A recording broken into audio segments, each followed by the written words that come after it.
this is Indian Princess here, and today I'm going to read a book called Extra Yarn by Barnett, illustrated by John Coulson. On a cold afternoon in a cold little town where everywhere you looked was either the white of snow or black of soot from chimneys, Annabelle found a box filled with yarn of every color. So she went home and knitted herself a jumper. When Annabelle was done, she had some extra yarn. So she knitted a jumper for Mars too. But there was still extra yarn. And when Annabelle and Mars went for a walk, Luke pointed and laughed and said, "You two look ridiculous." "You're just jealous," said Annabelle. "No, I'm not," said Luke. But it turned out he was. And even after she made a jumper for Luke and his dog and for herself and for Mars, she still had extra yarn.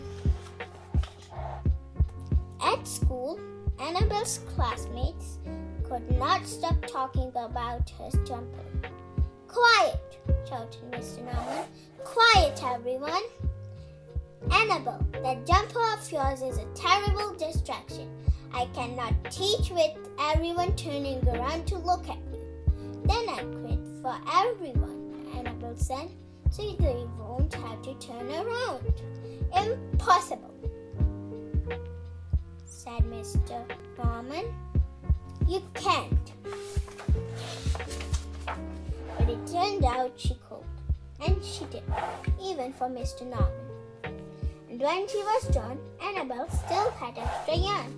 So she knitted jumpers for her mom and dad, and for Mr. Pendleton, and for Mrs. Pendleton, and for Dr. Palmer, and for little Louis. She made jumpers for everyone except Mr. Crabtree, who never wore jumpers or even trousers, and who will stand in his shorts with the snow up to his knees. "No jumper for me, thanks," said Mr. Crabtree. So she made Mr. Crabtree a hat, and even then Annabelle still had extra yarn. She made jumpers for all the dogs and all the cats and for other animals too. Soon people thought Annabelle would run out of yarn, but it turned out she did. So Annabelle made jumpers for things that didn't even wear jumpers. Things began to change in that little town.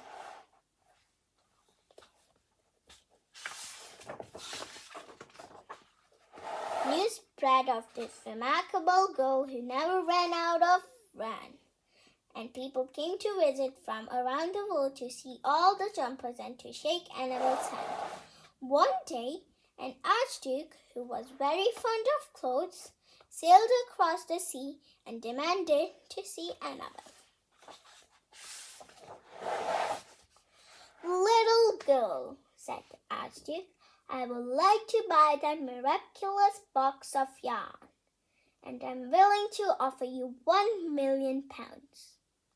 "No, thank you," said Annabelle, who was knitting a jumper for a pickup truck. The archduke's moustache twitched. 2,000,000, he said. Annabelle shook her head. "No thanks." 10,000,000, shouted the archduke. "Take it or leave it." "Leave it," said Annabelle. "I won't sell the yarn." And she didn't. So that night, the archduke hired 3 robbers to break into Annabelle's house, and they stole the box and took it to the archduke, who set off across the snow and sailed over the sea.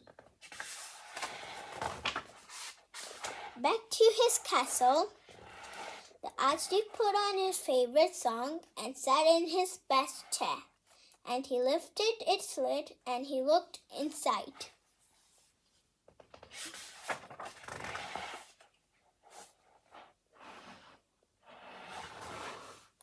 His mustache quivered, it shivered, it trembled. The Archduke hurled the box out of the window and shouted, "Little girl, I curse you with my family's curse. You will never be happy again."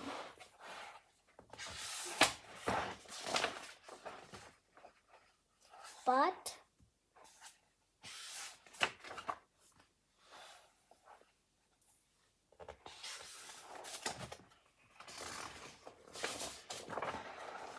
it turned out she was. The end.